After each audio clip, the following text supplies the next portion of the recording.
Okay, तो आज हम स्टार्ट करने जा रहे हैं क्लास 7th का chapter number 1, that is nutrition in plant. ठीक है, तो देखो यहाँ पे क्या लिख रखा है। इन class 6 you have learn that the food is essential for all living organism. तो हम ये तो जानते ही हैं कि फूड जो है वो हर लिविंग ऑर्गेनिज्म के लिए इम्पॉर्टेंट है। ठीक है, food is essential for all living organism. Now you have also learned that carbohydrate, protein, fat, vitamin and minerals are component of food. तो हमको ये भी पता है कि कौन कौन से कंपोनेंट होते हैं फूड के, that is carbohydrate, protein, fat and vitamin and mineral. ना अगर आपको यहाँ से क्वेश्चन पूछ लें 1 मार्क्स का कि ये कौन से कंपोनेंट कौन से होते हैं फूड के, तो आप क्या लिखेंगे? Carbohydrate, protein, fat, vitamin and mineral are the component of food.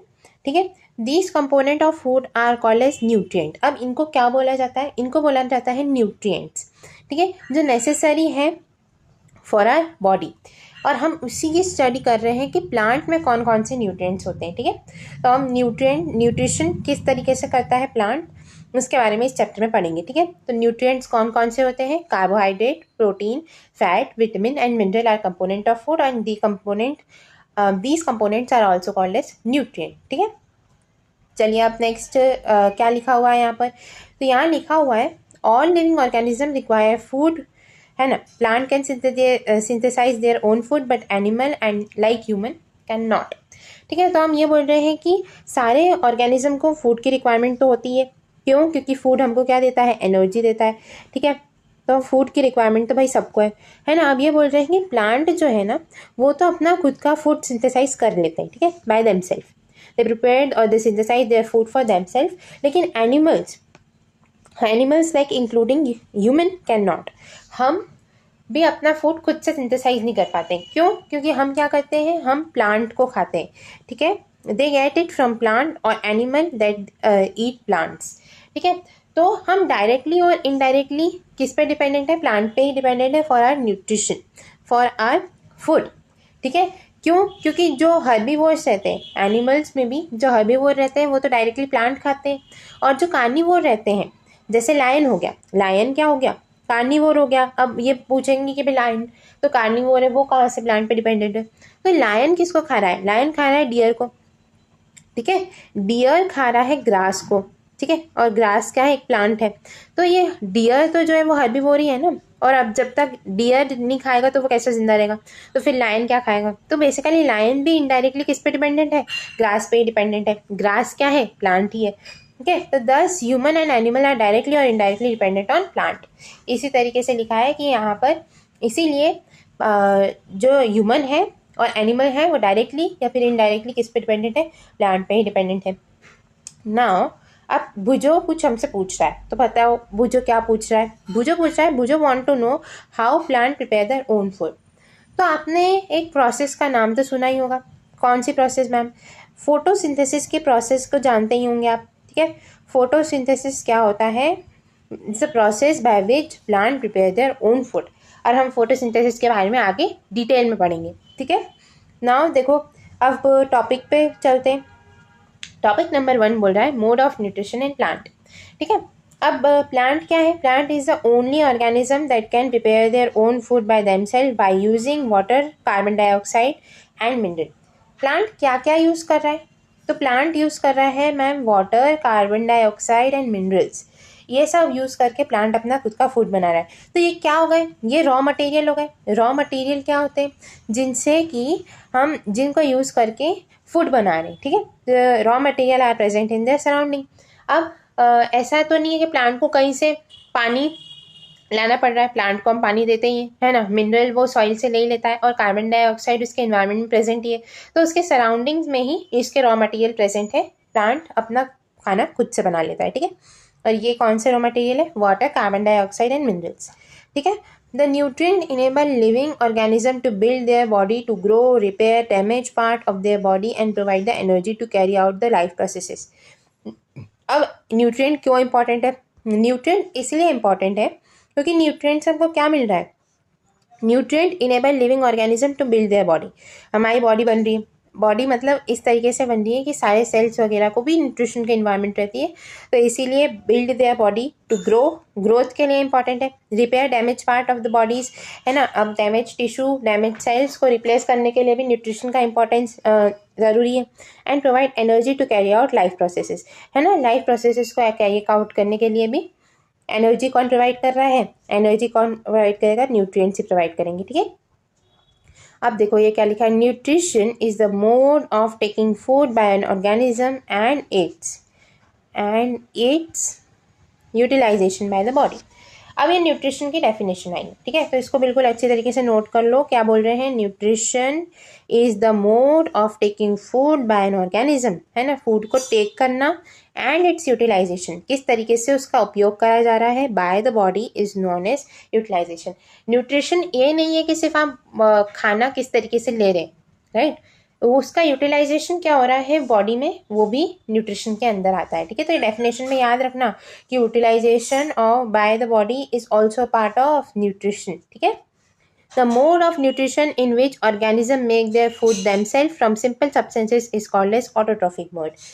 जो organisms, ठीक है, the mode of nutrition in which organisms make their own food themselves from simple substances is called as autotrophic mode, ठीक है। simple substances, किस तरीके के simple substances ma'am, तो अभी हमने बताया था रॉ मटेरियल कौन सा होता है, CO2 हो गया, है ना, वाटर हो गया, मिनरल हो गए, तो ये सब क्या हो गए, ये सिंपल सब्सटेंसेस हो गए, और उनसे ऑर्गेनिज्म खुद अपना खाना बना ले, तो उस टाइप ऑफ, उस मोड ऑफ न्यूट्रिशन को क्या बोलते हैं, ऑटोट्रॉफिक मोड ऑफ न्यूट्रिशन, ठीक है। ऑटो का मतलब होता है सेल्फ, और ट्रोफोस का मतलब होता है नरिशमेंट। सेल्फ नरिशमेंट जो बना ले, ठीक है, सेल्फ न्यूट्रिशन जो बना ले, उसको क्या बोलते हैं, उसको बोलते हैं autotrophic nutrition, autotrophic mode of nutrition. Therefore plant are called as autotroph, और इन प्लांट को, है ना, ये ऑर्गेनिज्म को ऑटोट्रॉफ्स भी बोलते हैं, ठीक है। तो plants are autotrophs which prepare their own food. Animal and most or other organism take their food prepared by the plant, है ना। अब हम एनिमल जो है वो डिपेंडेंट है किसी और के ऊपर फॉर फूड, तो इसीलिए उनको क्या बोलते हैं, हेटेरोट्रॉफ। हेटेरोस मतलब अदर्स, अदर का न्यूट्रिशन लेने वाले, उनको क्या बोलते हैं, हेटेरोट्रॉफ्स, ठीक है। आई होप आपको ये सारी चीज़ें समझ में आ गई होगी, ठीक है। तो यहाँ से आपको कौन सा मेन पॉइंट लिख लेना है, तो आप अपनी कॉपी में ये लिखेंगे कि मोड ऑफ न्यूट्रिशन कौन सा है। The mode of nutrition is the mode of nutrition in which organism make their own food from simple substances is called as autotrophic mode.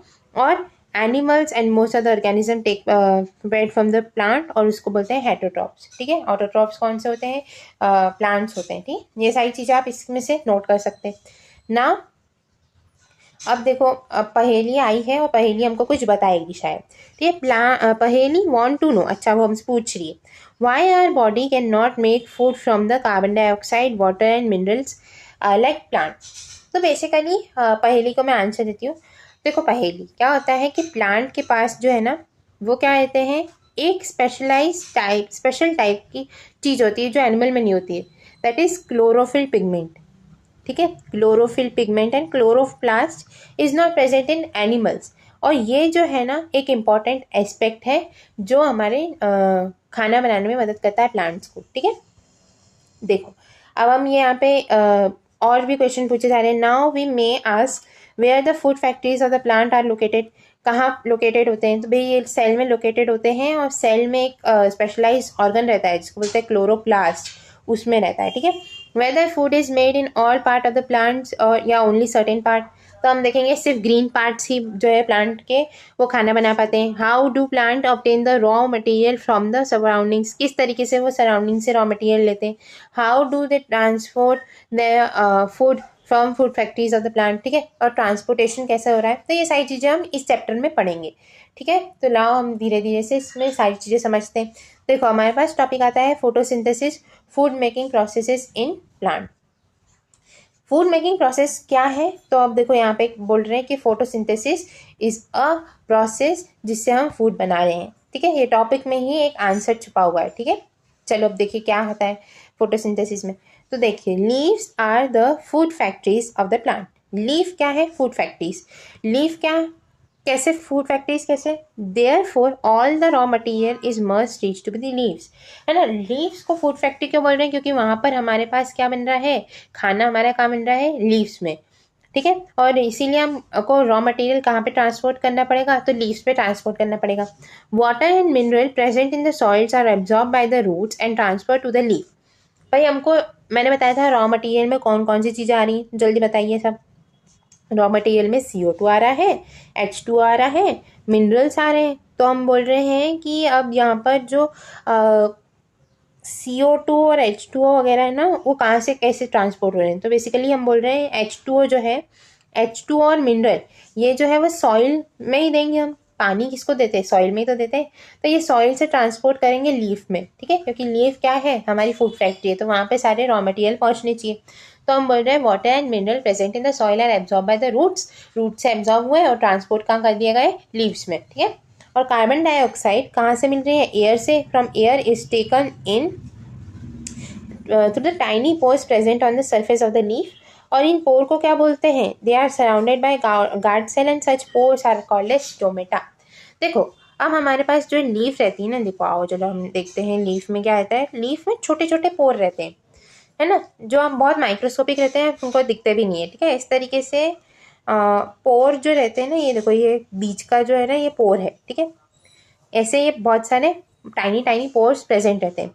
और ये पोर्स जो है, जैसे ये पोर है हमारा, देखो ये जो है वो क्या है, पोर है ना। और इनको क्या सराउंड किससे है, by guard cell. These pores are surrounded by guard cell, such pores are called as stomata. तो इसको क्या बोला, स्टोमेटा बोला। और ये जो है वो क्या हो गए, गार्ड सेल्स हो गए, ठीक है। तो ये स्टोमेटा हो गया, ये गार्ड सेल्स हो गए। यहाँ से ही क्या होता है, हमारे पास CO2 अंदर आती है ना, और CO2 लीफ में आ जाती है। तो भाई हमारे पास अब क्या हो गया, वाटर मिनरल और CO2 हमारा पहुँच गया, है ना, ट्रांसपोर्ट हो गया लीफ के थ्रू। अब भुजो एक चीज़ पूछ रहा है, चलो भुजो से पूछे कि क्या पूछ रहा है वो। Boojho want to know that how water and mineral absorb by the root are reaches to the leaves. किस तरीके से ये लीव्स में पहुँचते हैं। तो हम देखिए भुजो का आंसर बताते हैं। Water and mineral are transported to the leaves by vessels which run like pipe throughout the roots, है ना, the stem, the branches and the leaf. देखो अब आप सिंपल सा स्ट्रक्चर देखोगे तो वही प्लांट का किस तरीके से स्ट्रक्चर रहता है। एक तो उसकी स्टेम रहेगी, है ना, और इसमें रूट्स रहेंगी। और फिर वो अगर मैं आपको दिखाऊं तो सिंपली मैं बोल रही हूँ कि इस तरीके से लीफ रहेगी, ठीक है। तो हम इनमें बोल रहे हैं कि ये जो ऐसे पाइप्स रहते हैं ना, पाइप कनेक्टेड रहते हैं पूरे में। जैसे रूट में भी क्या है, ट्रैकीड्स है।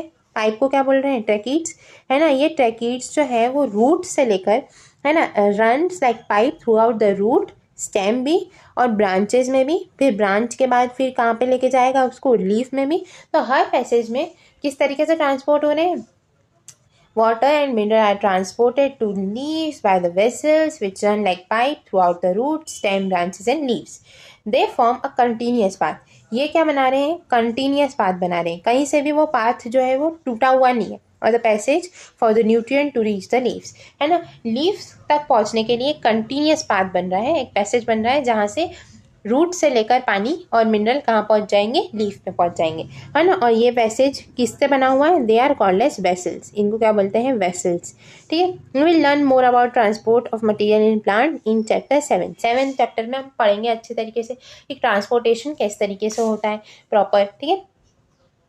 अब पहेली want to know what is so special about these leaves that they can synthesize food but the other part of the plant cannot। मैंने आपको शायद ऊपर बताया था, पहेली ने तब भी ये क्वेश्चन पूछा था। मैंने क्या बताया था, क्या होता है, क्लोरोप्लास्ट, ग्रीन कलर का एक पिगमेंट, क्लोरोफिल, जिसमें प्रेजेंट होता है। Chlorophyll is present in, green colour का पिगमेंट प्रेजेंट रहता है the structure known as chloroplast, ठीक है ना। सबसे पहले हमारे पास ये टॉपिक छूट गया था, तो हम यहाँ पे सेल के बारे में अच्छी तरीके से बात करते हैं। तो you have seen that the buildings are made up of bricks. हमने देखा है सारी जो बिल्डिंग रहती हैं वो किस तरीके से बनी रहती हैं, ब्रिक्स से बनी रहती हैं। Similarly the body of the living organism are made up of tiny units, है ना। वैसे ही टाइनी यूनिट से हमारी पूरी बॉडी बनी होती है, जिसको बोलते हैं सेल। तो एक पूरी बिल्डिंग है, उसमें छोटी छोटी ईंट बन के लगा के पूरी बिल्डिंग बनाई हुई है। वैसे ही हमारी बॉडी जो है वो छोटी छोटी यूनिट से बनी होती है, जिसको बोलते हैं cells. Cells can be seen only under the microscope. Cell जो है वो हम इस ऐसे आंखों से नहीं देख सकते, उसके लिए माइक्रोस्कोप की रिक्वायरमेंट रहती है। माइक्रोस्कोप में सेल अच्छी तरीके से देखा जा सकता है। Some organisms are made of only one cell, है ना। कुछ ऑर्गेनिज्म ऐसे रहते हैं जो प्रिमिटिव ऑर्गेनिज्म है, जो पुराने ऑर्गेनिज्म है, वो किस तरीके से एक ही सेल के बने हुए हैं, जिनको यूनिसेलुलर ऑर्गेनिज्म बोला जाता है, ठीक है। और कुछ जो है multi cellular organism different type of cells से बन के बना होता है, ठीक है। The cells is enclose by tiny border, है ना, टाइनी आउटर बॉर्डर, उसको बोलते हैं सेल मेम्ब्रेन। जो सेल है ना वो किससे इनक्लोज है, बाय टाइनी आउटर बॉर्डर, जिसको बोलते हैं cell membrane. Most cells have distinct centrally located spherical structure, जिसको बोलते हैं न्यूक्लियस। तो मैं एक सिंपल सा सेल का स्ट्रक्चर दिखाती हूँ। तो ये एक जो है सेल मान लिया, इसके जो सराउंडिंग है ना, ये जो सराउंडिंग है बेटा वो किसकी हो गई, सेल मेम्ब्रेन की हो गई, ठीक है। तो सेल है, उसके आउटर कवरिंग क्या है, सेल मेम्ब्रेन, और उसमें एक डिस्टिंक्ट स्ट्रक्चर है जिसको बोला जाता है न्यूक्लियस, ठीक है। एक डिस्टिंक्ट स्फेरिकल स्ट्रक्चर है, ठीक है, गोलाकार स्ट्रक्चर, ठीक है। तो they are centrally located spherical structure, जिसको बोलते हैं न्यूक्लियस, ठीक है। Now the nucleus is surrounded by jelly like substances, जिसको बोलते हैं साइटोप्लाज्म। अब यहाँ पर जो है ना पूरे में जेली लाइक सब्सटेंस है, ठीक है, और उसको क्या बोलते हैं, साइटोप्लाज्म। तो आपको साइटोप्लाज्म, न्यूक्लियस और सेल मेम्ब्रेन के बारे में अच्छी तरीके से समझ आ गया, ठीक है। तो ये सेल का एक स्ट्रक्चर दिखा रखा है, ये इसके देखो आउटर मेम्ब्रेन को सेल मेम्ब्रेन कह रखा है ना। ये जेली लाइक स्ट्रक्चर क्या हो गया, साइटोप्लाज्म हो गया, और डिस्टिंक्ट स्फेरिकल स्ट्रक्चर क्या हो गया हमारे पास, न्यूक्लियस हो गया, ठीक है। तो इस तरीके से ये समझ आ गया आपको पूरा, ठीक है। अब देखो हम कहाँ थे, हाँ, तो पहली ने जो क्वेश्चन पूछा था ना, हम उस पर ही थे कि हमारे पास क्या ऐसी चीज़ है जो प्लांट में है और जो एनिमल में नहीं है, जिससे कि प्लांट अपना खुद का खाना बना रहा है। तो देखो हमारे पास उसका आंसर यहाँ पे आ गया है, ठीक है। आंसर क्या है, the leaves have green pigment called as chlorophyll. Leaf के पास कैसा पिगमेंट है, ग्रीन, हरे कलर का पिगमेंट है, उसको क्या बोलते हैं, chlorophyll. It help leaf to capture the energy of the sunlight, है ना। सनलाइट हमारे पास आ रही है, अब उसको कैप्चर करेंगे तभी तो उससे खाना बनाएंगे। तो वो ग्रीन कलर का जो पिगमेंट लीव्स वगैरह में रहता है वो उसका कैप्चर करता है ना, capture the energy of the sunlight. This energy is use to synthesise or prepare food from the carbon dioxide and water. अब ये जो है, ये हरा पिगमेंट एनर्जी को तो एब्जॉर्ब करेगा, फिर उसके बाद use to synthesise food from the carbon dioxide and water, ठीक है। उसकी सनलाइट की हेल्प से, कार्बन डाइऑक्साइड और वाटर की मदद से ही हमारा फूड बनेगा, ठीक है। Since the synthesis of food occur in the presence of sunlight, it is called as photosynthesis, है ना। अब ये जो हमारे पास खाना जो बन रहा है वो किसकी प्रेजेंस में बन रहा है, प्रेजेंस ऑफ सनलाइट। और सनलाइट जो है, लाइट को बोलते हैं फोटोज, और सिंथेसिस मतलब क्या, टू कंबाइन, है ना। लाइट के प्रेजेंस में कॉम्बिनेशन हो रहा है वाटर एंड कार्बन डाइऑक्साइड का, इसीलिए इस प्रोसेस को बोलते हैं photosynthesis. So we find that the chlorophyll, sunlight and water are necessary to carry out the process of है ना फोटोसिंथेसिस। तो कौन कौन सी चीज़ें जो है वो इम्पॉर्टेंट है यहाँ पर, किसकी प्रेजेंस में हमारे पास खाना बन रहा है। तो देखो यहाँ पर इनने अच्छी तरीके से समझा रखा है कि we find that chlorophyll, sunlight, carbon dioxide, water are necessary for the process of photosynthesis, ठीक है। It is a unique process on earth, है ना। ये यूनिक प्रोसेस किस में हो रही है, सिर्फ ग्रीन प्लांट में ही हो रही है। It is unique process on the earth, so the solar energy is captured by the leaf and stored in the plant in form of food. The sun is the ultimate source of the energy in all living organism. देखो यहाँ पर एक बहुत अच्छी और बहुत बड़ी बात कही गई है ना, अब इसको समझना बहुत इंपॉर्टेंट है।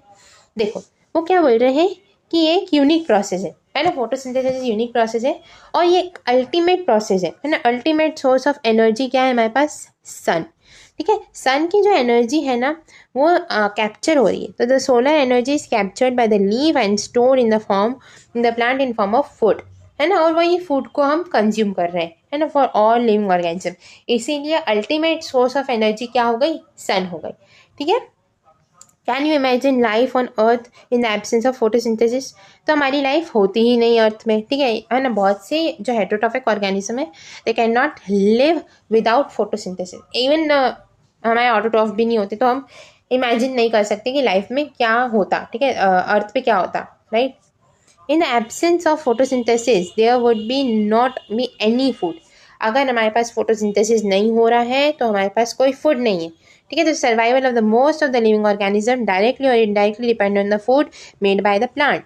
Beside oxygen is necessary for essential. देखो फूड तो हो गया, फूड जो है वो प्लांट से मिल रहा है, और एक चीज़ जो है वो डिपेंडेंट है हम प्लांट पे, किसके लिए? For oxygen. ऑक्सीजन जो है उसके बिना भी इस सर्वाइवल पॉसिबल नहीं है लिविंग ऑर्गेनिज्म का। तो oxygen which is essential for survival of all organism is produced during the photosynthesis. Photosynthesis से खाना तो बन ही रहा है, लेकिन जो ऑक्सीजन है ना वो भी हमको किससे मिल रही है? By the photosynthesis only. In the absence of the photosynthesis light would be impossible on the अर्थ, है ना। अगर फोटोसिंथेसिस नहीं होता तो लाइफ जो है बिल्कुल पॉसिबल नहीं होती, ठीक है, अर्थ पे। नाउ अब क्योंकि ऑक्सीजन नहीं मिलेगी तो ऑर्गेनिज्म लिविंग कैसे रहेगा, ठीक है। अब देखो यहाँ पर एक नोट दे रखा है, उसको पूरा पढ़ लेते हैं। क्या दे रखा है इस नोट में? Beside leaves, photosynthesis also take place in other green part. मैंने बताया था कि लीफ के अलावा कुछ जो ग्रीन प्लांट है जहाँ पर क्लोरोफिल प्रेजेंट है वहाँ पर भी फोटोसिंथेसिस होगा, क्योंकि वहाँ पर भी लाइट जो है कैप्चर हो जाएगी क्लोरोफिल से, ठीक है। Green part of the plant in green stem green branches में भी फोटोसिंथेसिस होगा। यस, यहाँ पर भी क्या हो रहा है? फोटोसिंथेसिस हो रहा है। The desert plant have scales or spine-like leaves to reduce the loss of the water by transpiration. Transpiration की मेथड आपको याद हो तो बताई थी मैंने कि evaporation of water from leaf is known as transpiration, ठीक है।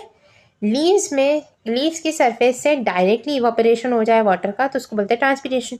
उसको कम करने के लिए क्या होता है? डेजर्ट के प्लांट जहाँ बहुत गर्मी पड़ती है ना, तो वहाँ पर क्या बना लेते हैं? वो अपना लीफ को छोटा कर देते हैं, ठीक है, मतलब बिल्कुल स्पाइक्स की तरह। आपने कैक्टस और कुछ प्लांट देखे होंगे जहाँ पर क्या होता है, लीव्स किस तरीके से हो जाती हैं, है ना, स्पाइन की तरह हो जाती हैं। These plants have green stem which carry out the photosynthesis. और इस पार्ट को क्या बोलते हैं? इस पार्ट को बोलते हैं फिलोड और फाइलोक्लेड, है। इसको फिलोड या फाइलोक्लेड बोलते हैं, जो आप आगे चल के और अच्छे तरीके से पढ़ेंगे आगे की क्लासेस में। लेकिन मैं बता दूं कि उसमें क्या होता है? फोटोसिंथेसिस होता है in the case of desert plant, ठीक है। डेजर्ट के प्लांट में क्या होता है? इससे फोटोसिंथेसिस होता है by the help of green stem. Green stem यहाँ पे क्या कर रहा है? कैरी आउट कर रहा है फोटोसिंथेसिस को in case of desert plant, जहाँ पर लीफ क्या हो जाती है? स्पाइन लाइक हो जाती है to reduce the loss of water by transpiration, ठीक है। Now during photosynthesis chlorophyll containing cells of leaf in presence of sunlight use carbon dioxide and water to synthesize carbohydrate, है ना। तो हमने क्या यूज़ करना है? सनलाइट तो यूज़ कर रहे हैं, कार्बन डाइऑक्साइड भी यूज़ कर रहे हैं, वाटर भी यूज़ कर रहे हैं। अब इससे बन क्या रहा है? इससे फाइनल प्रोडक्ट हमारा न्यूट्रिशन का क्या बन रहा है? कार्बोहाइड्रेट। हमने बात करी थी कंपोनेंट ऑफ फूड में अभी ऊपर कि कंपोनेंट ऑफ फूड क्या है? कार्बोहाइड्रेट भी है। तो वही कार्बोहाइड्रेट जो है वो सनलाइट और कार्बन डाइऑक्साइड और वाटर से सिंथेसिस हो रहा है। अब प्रोसेस क्या है फोटोसिंथेसिस की, वो देखते हैं। तो process of photosynthesis is carbon dioxide plus water in presence of sunlight. तो हमने बात यहाँ कर रहे थे कि फोटोसिंथेसिस की प्रोसेस किस तरीके से रिप्रेजेंट करते हैं। तो carbon dioxide plus water in presence of sunlight and chlorophyll produce carbohydrate and oxygen.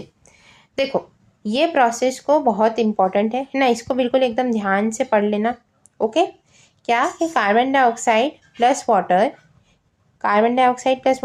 है ना, in presence of sunlight and chlorophyll क्या बना रहे? कार्बोहाइड्रेट एंड ऑक्सीजन बना रहे, ठीक है। अब कार्बोहाइड्रेट मैंने बोला कंपोनेंट है हमारे फूड का, और ऑक्सीजन जो अभी बात करी थी कि एंड प्रोडक्ट ऑफ फोटोसिंथेसिस क्या है? ऑक्सीजन है ना। रॉ प्रोडक्ट क्या थे? कार्बन डाइऑक्साइड, वाटर, है ना, in presence of sunlight, chlorophyll क्या बना रहे? कार्बोहाइड्रेट एंड ऑक्सीजन बना रहे, ठीक है। बिल्कुल इसको वेरी इंपॉर्टेंट। और एनर्जी भी निकलती है, ठीक है। कार्बोहाइड्रेट बनाते हैं, ऑक्सीजन निकलता है, उसके साथ एनर्जी भी निकलती है, ठीक है। वो हम आगे चल के पढ़ेंगे। देखो अब ये जो है यहाँ पर कुछ चीज़ें दिखा रखी कि ये क्लोरोप्लास्ट है कहाँ, ठीक है। देखो यहाँ पर देखो कि ये सेक्शन ऑफ लीफ दिखा रखा है, ठीक है। ये एक लीफ है हमारे पास, ठीक है। अब इस लीफ में क्या होता है? सेल्स होते हैं, हमने बोला सेल्स है, ठीक है। वो सेल में आपका सेक्शन जब करते हैं ना, मैंने इसको सेक्शन कर दिया, इसको काट दिया और इसको मैंने माइक्रोस्कोप में देखा। तो माइक्रोस्कोप में मेरे को क्या दिखा? एक सेल के अंदर इस तरीके से ये क्या है? Chlorophyll, that is green pigment present है। और यहाँ पर देखो स्टोमा है, स्टोमेटा, और यहाँ गार्ड सेल्स दिखा रखे हैं जहाँ से क्या हो रहा है? एक्सचेंज ऑफ एयर हो रही है ना। हमारे पास कार्बन डाइऑक्साइड अंदर आ रही है ना, in the leaves, for photosynthesis, ठीक है, और क्लोरोफिल दिखाई रखा है, ठीक है। अब यहाँ पर इस तरीके से एक स्टोमेटा को देखो, ठीक है, यहाँ पर एक सेल में ये स्टोमेटल ओपनिंग है, ठीक है, इस तरीके से ये ओपनिंग है, इसको क्या बोला, स्टोमेटल ओपनिंग, ये एक स्टोमा है, ठीक है। और ये क्या है, सराउंडेड है इस किससे, डायग्राम देखो, डायग्राम शोइंग फोटोसिंथेसिस, किस तरीके से डायग्राम दिखा रखा है, तो देखो यहाँ पर ये जो है लाइट एनर्जी है जो सन से आ रही है, हमने बोला अल्टीमेट सोर्स कौन सा है एनर्जी का, दैट इज सन, तो यहाँ से लाइट एनर्जी आ रही है ना। ये लाइट एनर्जी कहाँ पे कैप्चर हो रही है, क्लोरोफिल के अंदर, जो कि इसमें प्रेजेंट है लीफ के, तो क्लोरोफिल इन द लीफ है ना, ये क्या कर रहा है, कैप्चर कर रहा है। अब लीफ के अंदर ही हमने क्या बताया, स्टोमेटल ओपनिंग्स है ना, जहाँ ट्रांसपीरेशन गैसियस एक्सचेंज हो रहा है स्टोमेटल ओपनिंग में, और यहाँ पे से फिर निकल क्या रही है, ऑक्सीजन निकल रही है, ठीक है। और यहाँ से क्या निकल रहा है हमारे पास, रूट में से काम क्या मिलेगा, वाटर एंड मिनरल। तो डायग्राम शोइंग फोटोसिंथेसिस यहाँ पर दिख रहा है, ठीक है।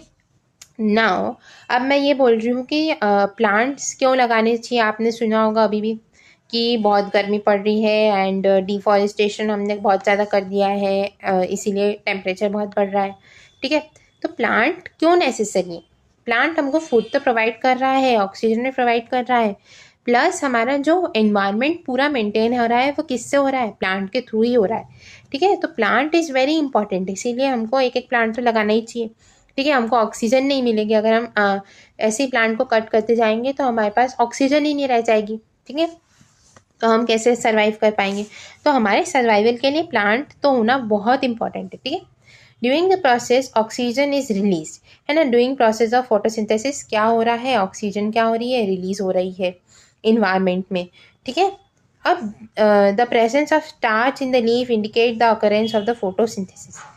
अब भाई हमको किस तरीके से पता चलेगा कि भाई फोटोसिंथेसिस लीफ में हो रही है, तो जब फोटोसिंथेसिस हो रही है तो हमने बोला है फोटोसिंथेसिस का एंड प्रोडक्ट क्या है, कार्बोहाइड्रेट, ठीक है। कार्बोहाइड्रेट का ही एक फॉर्म क्या है, स्टार्च इज ऑल्सो कार्बोहाइड्रेट, और स्टार्च का प्रेजेंस लीफ के अंदर क्या शो कर रहा है कि फोटोसिंथेसिस कहाँ हो रही है, लीफ में हो रही है। अब हमको किस तरीके से पता चलेगा कि स्टार्च प्रेजेंट है लीफ में, तो देखो भुजो क्या बोल रहा है, भुजो बोल रहा है कि Boojho has observe some plant with deep red violet brown leaves, how he want to know whether these leaves also carry out photosynthesis, ये लीव्स भी फोटोसिंथेसिस करती हैं क्या, है ना, deep red violet brown leaves जो रहती हैं। तो मैं बोलूँगी येस भुजो को कि हाँ ये भी फोटोसिंथेसिस करती हैं, ठीक है। अभी हम आगे पढ़ते हैं किस तरीके से। तो देखो एक्टिविटी 1.1 क्या कह रही है, take 2 plotted plant of the same kind, है ना, keep a one in the dark box में for 72 hour and other in sunlight, एक को हमको सनलाइट में रखना है और दूसरे को हमको इसमें रखना है डार्क में। Perform iodine test with the leaf both of plant as you did in class 6। Iodine test किसी को याद है, आयोडीन टेस्ट, आयोडीन टेस्ट क्या होता है, प्रेजेंस ऑफ स्टार्च के बेसिस में, है ना, अगर स्टार्च प्रेजेंट रहता है ना तो आयोडीन किस तरीके से चेंज हो जाती है, वॉयलेट से ब्लैक में टर्न आउट हो जाएगी, ठीक है, ब्लैक में, ओके। तो हमको ये टेस्ट ही परफॉर्म करना है, both the plant. Now record your result, now leave the pot which was earlier kept in the dark in sunlight for 3-4 days and perform the iodine test again on the leaf, record the observation in your notebook। The leaf देखो अब इसमें अगर आप करोगे ना तो क्या होगा कि जो डार्क में रखी रहेगी ना वहाँ पे फोटोसिंथेसिस नहीं होगा, ठीक है। तो मतलब वहाँ स्टार्च का प्रेजेंस जो है वो नहीं होगा, है ना, वहाँ स्टार्च नहीं बनेगा, तो वहाँ पर आपका आयोडीन जो है वो ब्लैक टर्न आउट नहीं होगा। और जो हमने सनलाइट में रखा था वहाँ पे फोटोसिंथेसिस होगी तो जहाँ स्टार्च बनेगा और वहाँ ब्लैक टर्न आउट हो जाएगा, ठीक है। अब उसको अगर 3-4 दिन के लिए जो हमने डार्क वाले को रखा था ना उसको अगेन हम सनलाइट में रख देंगे और फिर आयोडीन टेस्ट परफॉर्म करेंगे, तो हम देखेंगे कि जो ऐसा प्लांट वहाँ पर ऑब्जर्वेशन शो कर रहा था यहाँ पर भी वो इस तरीके से शो करेगा, ठीक है, that is violet to black turn out हो जाएगी आयोडीन, ठीक है ना। अब जो हमने यहाँ पर जो भुजो ने पूछा था कि क्या red deep red violet brown leaves भी फोटोसिंथेसिस शो करते हैं, तो हम यहाँ पे वो पढ़ते हैं, the leaf other than green also have chlorophyll, है ना, the large amount of red brown and other pigment mask the green colour, इनके पास भी ग्रीन पिगमेंट क्लोरोफिल तो रहता ही है, ठीक है। तो क्लोरोफिल तो है ही इनके पास, लेकिन अदर पिगमेंट जैसे रेड, ब्राउन और अदर पिगमेंट जो है वो इस ग्रीन कलर को मास्क कर लेते हैं। मास्क मतलब छुपा देते हैं, ठीक है। Photosynthesis also take place in these leaves also. देखो इसी लीव्स जिसमें ना ग्रीन पार्ट अलग अलग उसमें दिखता है ना, तो उसको बोलते हैं वेजिएटेड लीव्स। वेजिटेटेड लीव्स, वेरिएटेड लीव्स, ठीक है। अब देखो यहाँ पर जो है ना, यहाँ पर भी ग्रीन तो है ही, उसके ऊपर वॉयलेट कलर आ गया। यहाँ पे भी ग्रीन पिगमेंट है, उस पर वॉयलेट कलर आ गया। यहाँ येलो कलर आ गया, यहाँ पिंक रेडिश कलर आ गया, ठीक है। तो इस तरीके से यहाँ पर भी फोटोसिंथेसिस तो होगी ही। Okay, now you have seen that slimy green patches in the pond or stagnant water. These are generally formed by the growth of organism जिसको बोलते हैं एल्गी।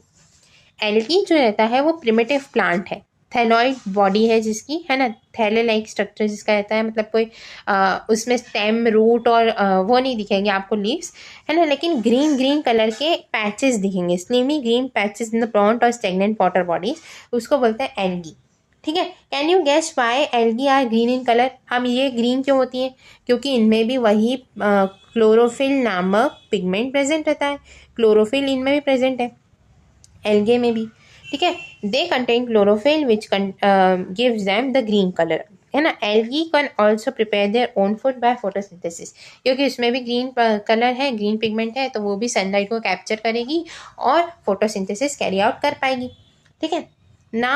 अब ये हमारा लास्ट टॉपिक है आज के चैप्टर, आज के लेक्चर का, that is synthesis of plant food other than the carbohydrate, है ना। कार्बोहाइड्रेट तो देखो हमने बोला कि फोटोसिंथेसिस से बन गया। अब कुछ अलग चीज़ें भी तो रहती हैं जो प्लांट में बनती हैं, तो उसके बारे में पढ़ेंगे। You have just learn that the plant synthesise carbohydrate the process of photosynthesis. The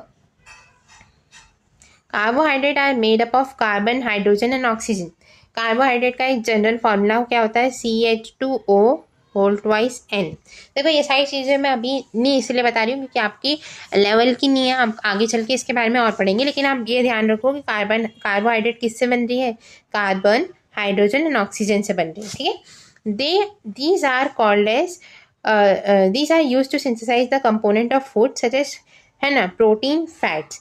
अब यही जो है, यही कार्बोहाइड्रेट किसका दूसरे कंपोनेंट ऑफ फूड जैसे प्रोटीन एंड फैट में भी इन्वॉल्व रहती है, ठीक है। But protein are nitrogenous substances in which it contain nitrogen. तो हम बोल रहे हैं कि प्रोटीन में तो भाई नाइट्रोजन भी होता है, तो अब ये नाइट्रोजन कहाँ से मिलेगी प्लांट को, ठीक है। तो from where do this nitrogen come in plant?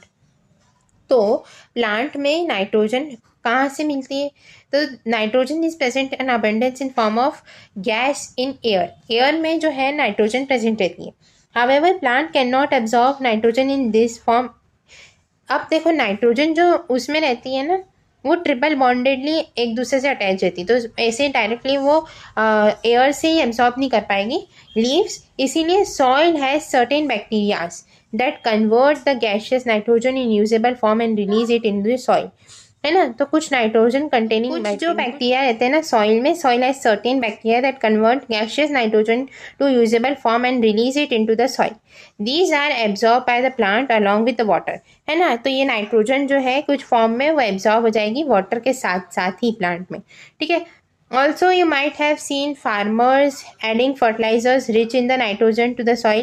In this way, the plant fulfill the requirement of the nitrogen along with the other constituent. Plant contain then synthesize protein and vitamins. ठीक है, nitrogen लेके ही फिर वो protein और vitamin बनाएगा, ठीक है। Fertilisers जो हम ऐड करते हैं वो भी किस में रिच रहती है? नाइट्रोजन में ही, ठीक है, जिससे प्रोटीन और विटामिन ईजिली बन जाएंगे, ठीक है। हम इसके आगे का लेक्चर जो है वो कल हम पढ़ेंगे। Thank you for watching. Bye.